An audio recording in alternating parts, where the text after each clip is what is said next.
الحمد لله الذي باسمه تبتدأ الصالحات وبحمده تختتم، والصلاة والسلام على عبده ورسوله ومصطفاه من سائر الأمم وعلى آله وصحبه ومن اقتفى أثره والتزم.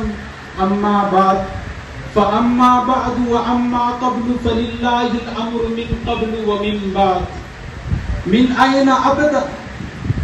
كيف أبدأ؟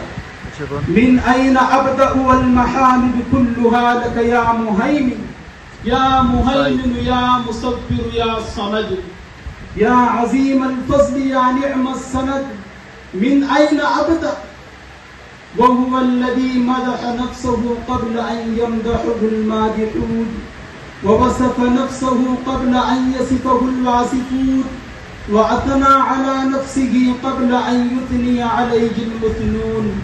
توالت فضائله عم نواله، حسنت أفعاله تمت أقواله، لوجهه سبحات الجلال وهو الجميل الذي له كل الجمال.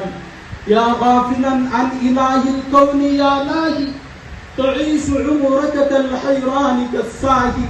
ارجع إلى الله واقصد بابه كرما، والله والله لا تلقى سوى الله. أيها الإخوان،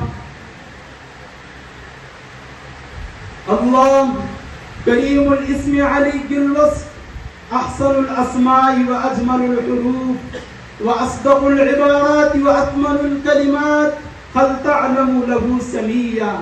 إن الله تعالى عظيم وجليل، له في كل شيء آية تدل على أنه الواحد القهار الكبير المتعال. والله لو كان البحر محابرا والسماوات السبع والأرضون دفاترا فلن تفي في تدوين فضله وأفضاله، ولن تبلغ في بيان عظمته وبديع فعاله.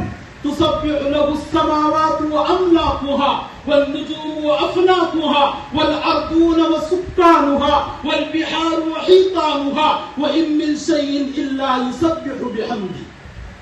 كان النبي صلى الله عليه وسلم يقول في ركوعه: سبحان ذي الجبروت والملكوت والكبرياء والعظمة، له القدرة المطلقة والإرادة التامة. كلم موسى تكليما وتجلى للجبل فجعله دكا هشيما. قال النبي صلى الله عليه وسلم: ما في السماوات السبع موضع قدم ولا شبر ولا كف إلا وفيه ملك قائم أو ملك راكع أو ملك ساجد.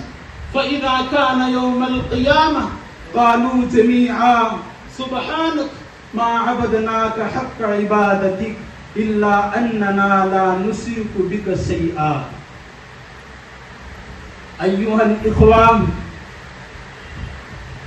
في سورة الإخلاص نبع جلاله كم زامين أتش رواه، وبآية الكرسي سر كمالي في لفظها وحروفها نلقاه. أيها الأحبان، الله أكبر كلمة عظيمة تدل على عظمته وكبريائه وعلوه وارتفاعه، تشدو بها شفاه المسلمين ركوعا وقياما وسجدا، وتترنم بها شفاههم في صلوات النهار وهجدا. الله أكبر تتردد بها الأنحاء وتعيدها الأصدام. الله أكبر عزة المسلم وغصة الأعداء. أيها الأحبان، الكلمات والإشارات عاجزات، البيان والبلاغة والتعبير تعلن التقصير.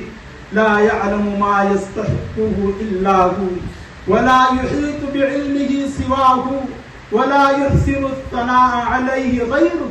والله لو أن أقلام الورى برئت من العروق لمدح السجد الصمد لم تبلغ العشر مما يستحق ولا عشر العسير، وهذا غاية الأمد. والسلام عليكم ورحمة الله وبركاته.